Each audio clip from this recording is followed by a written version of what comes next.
জীবন বদলে দেওয়ার মতো শেখ সাদির ১৫টি বিখ্যাত উপদেশ। ফার্সি গদ্যের জনক মহাকবি শেখ সাদি দীর্ঘদিন ধরেই বাংলাভাষী পাঠকের কাছে একজন অতি প্রিয় কবি। শুধুই বাঙালি নয়, বিশ্বজুড়েই তিনি অত্যন্ত একজন সমাদৃত কবি। তার ১৫টি বিখ্যাত উপদেশ যা কিনা আপনার জীবনকে বদলে দিবে। ১ নম্বর উপদেশটি হল, ৩ জনের নিকট কখনো গোপন কথা বলিও না। ১ স্ত্রীলোক, ২ হলো জ্ঞানহীন মূর্খ, ৩ হলো শত্রু। শেখ সাদির দ্বিতীয় উপদেশটি হল, অকৃতজ্ঞ মানুষের চেয়ে কৃতজ্ঞ কুকুর শ্রেয়। শেখ সাদির তৃতীয় উপদেশটি হল, আমি আল্লাহকে সবচেয়ে বেশি ভয় পাই, তারপরেই ভয় পাই সেই মানুষকে যে আল্লাহকে মোটেই ভয় পায় না। উপদেশ ৪, এমনভাবে জীবনযাপন করো যেন কখনো মরতে হবে না, আবার এমনভাবে মরে যাও যেন কখনো বেঁচেই ছিলে না।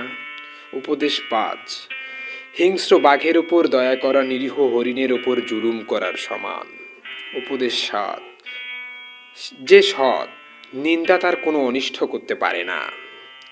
উপদেশ ৭, কোনো কাজই প্রমাণ ছাড়া বিশ্বাস করিও না। উপদেশ ৮, প্রভাবশালী লোককে সবাই ভয় পায় কিন্তু কেউ শ্রদ্ধা করে না।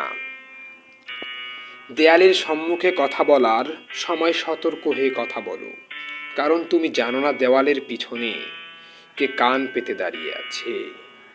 উপদেশ ১০, মন্দ লোকের সঙ্গে যার ওঠা বসা সে কখনো কল্যাণের মুখ দেখবে না। উপদেশ ১১, মুখের কথা হচ্ছে থুতুর মতো, যা একবার মুখ থেকে ফেলে দিলে আর ভিতরে নেওয়া সম্ভব নয়। তাই কথা বলার সময় চিন্তা করে কথা বলা উচিত। উপদেশ ১২, বাঘ না খেয়ে মরলেও কুকুরের মতো উচ্ছিষ্ট মুখে তোলে না। উপদেশ ১৩, ২ শত্রুর মধ্যে এমনভাবে কথা বলো যেন তারা পরস্পরে মিলে গেলেও তোমাকে লজ্জিত হতে না হয়।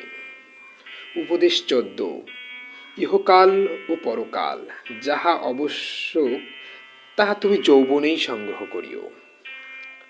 উপদেশ ১৫, অজ্ঞের পক্ষে নীরবতাই হচ্ছে সবচেয়ে উত্তম পন্থা। এটা যদি সবাই জানতো তাহলে কেউ অজ্ঞ হতো না।